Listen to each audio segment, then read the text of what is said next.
अंदाज नया, माध्यम नया, पॉलिटिक्स वाला, आओ राजनीति करें। प्रधानमंत्री पद के लिए नीतीश कुमार को ऑफर। रविवार शाम 7:30 बजे होगा एनडीए का शपथ समारोह। वित्त, गृह, रक्षा और स्पीकर के पदों के लिए भारी खींचतान। सोनिया गांधी कांग्रेस संसदीय दल की नेता बनी।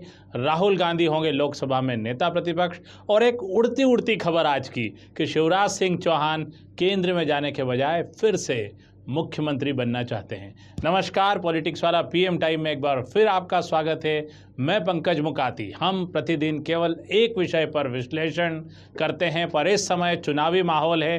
पूरे दिन की बड़ी खबरों को जान लेना जरूरी है। सबसे बड़ी खबर आज की कि नीतीश कुमार को प्रधानमंत्री पद का ऑफर मिला था। ये एक चौंकाने वाली खबर है। क्या नीतीश कुमार इसके जरिए एनडीए पर या प्रधानमंत्री पर दबाव बना रहे हैं? जदयू के वरिष्ठ नेता केसी त्यागी ने एक इंटरव्यू में कहा है कि नीतीश कुमार को इंडिया गठबंधन से प्रधानमंत्री पद का ऑफर मिला है। हालांकि उन्होंने नाम नहीं बताया। इसके जरिए क्या वे एनडीए पर दबाव बना रहे हैं, बड़े पद की उम्मीद रखते हैं? क्योंकि इसका खुद नीतीश कुमार ने भी खंडन नहीं किया है कि उन्हें प्रधानमंत्री पद की दावेदारी थी या प्रधानमंत्री पद के लिए उनके पास ऑफर था। कांग्रेस ने भी इसका खंडन नहीं किया है।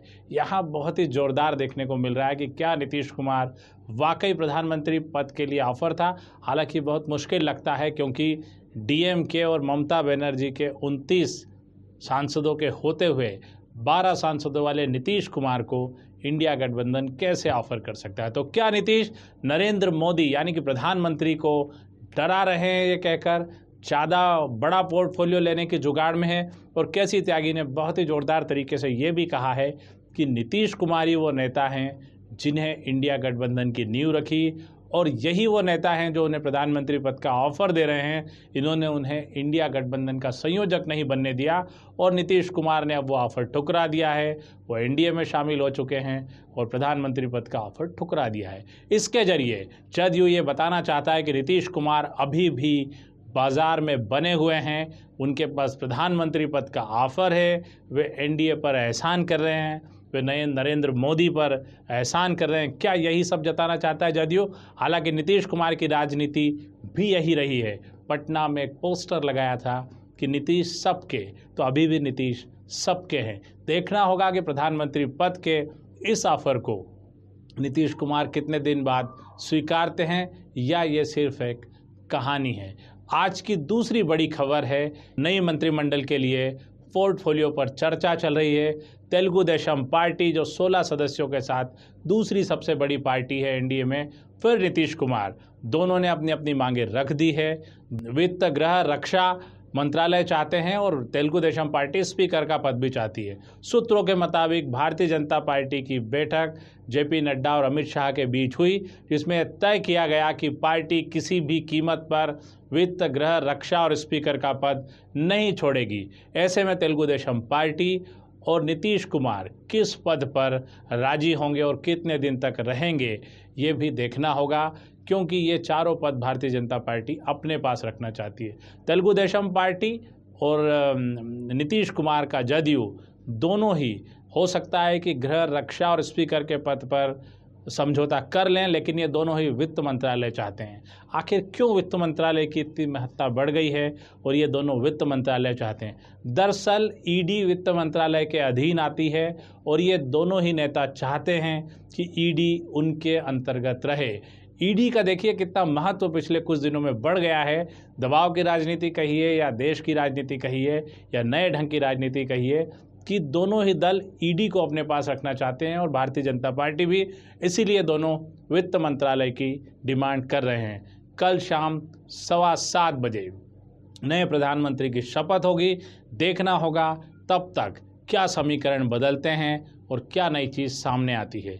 तीसरी बड़ी खबर कांग्रेस से है। कांग्रेस की बैठक में सर्वसम्मति से सोनिया गांधी को संसदीय दल का नेता चुन लिया गया है। यानी सोनिया गांधी कांग्रेस संसदीय दल के लोकसभा और राज्यसभा दोनों ही संसदीय दल की नेता होंगी। इस वक्त सोनिया गांधी राज्यसभा से सदन में पहुंची है। दूसरे इसी बैठक में राहुल गांधी पर लोकसभा में नेता प्रतिपक्ष बनने के लिए सहमति बनी है और राहुल गांधी ने इसके लिए कुछ दिनों का वक्त मांगा है। आपको पता होगा कि पिछले 10 साल से सदन में नेता प्रतिपक्ष नहीं है, क्योंकि कुल सीटों का 10% आने पर ही नेता प्रतिपक्ष बन सकता है कोई भी दल, और अभी तक 54 सीटें उसके लिए ज़रूरी थी। कांग्रेस खुद 52 सीटों पर अटक गई थी, यानी सदन में, लोकसभा में कोई भी नेता प्रतिपक्ष नहीं था। इस बार नेता प्रतिपक्ष 10 साल बाद सदन में दिखाई देगा और इसके लिए कांग्रेस ने सर्वसम्मति से राहुल गांधी के नाम पर सहमति दी है। कांग्रेस ने 100 सीटें जीती है, तो इससे ये बिल्कुल स्पष्ट होता है कि कांग्रेस की सबसे बड़ी पार्टी है इंडिया गठबंधन की, और वही नेता प्रतिपक्ष का चयन करेगी।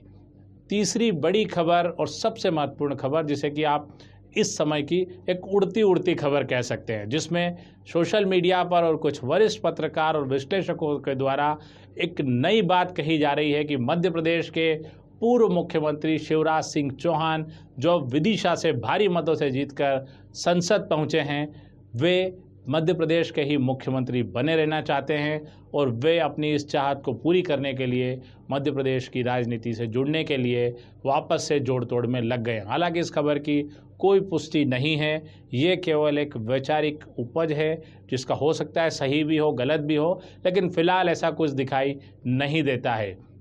दूसरा, शिवराज सिंह चौहान के केंद्र में क्या पोर्टफोलियो होगा, कौन सा मंत्रालय मिलेगा, इसको लेकर भी लंबी चर्चा है। शिवराज सिंह चौहान एक बड़े नेता हैं, उनके बारे में ये भी चर्चा है कि वे भारतीय जनता पार्टी के राष्ट्रीय अध्यक्ष भी बन सकते हैं। लेकिन इन सब के बीच क्या शिवराज सिंह चौहान वापस मध्य प्रदेश के मुख्यमंत्री बन सकते हैं, इस पर लगातार ध्यान देने की ज़रूरत है। हालांकि ये अभी भी सिर्फ एक सोशल मीडिया की खबर है, लेकिन बात उठती है तो कहीं तो जाती है। कल 7:30 बजे इंतज़ार करिए कौन कौन शपथ लेगा और किसको कौन सा पोर्टफोलियो मिलेगा। आज के लिए पीएम टाइम में इतना ही। धन्यवाद, शुक्रिया। हमारे चैनल को लाइक और सब्सक्राइब करना न भूलें। धन्यवाद।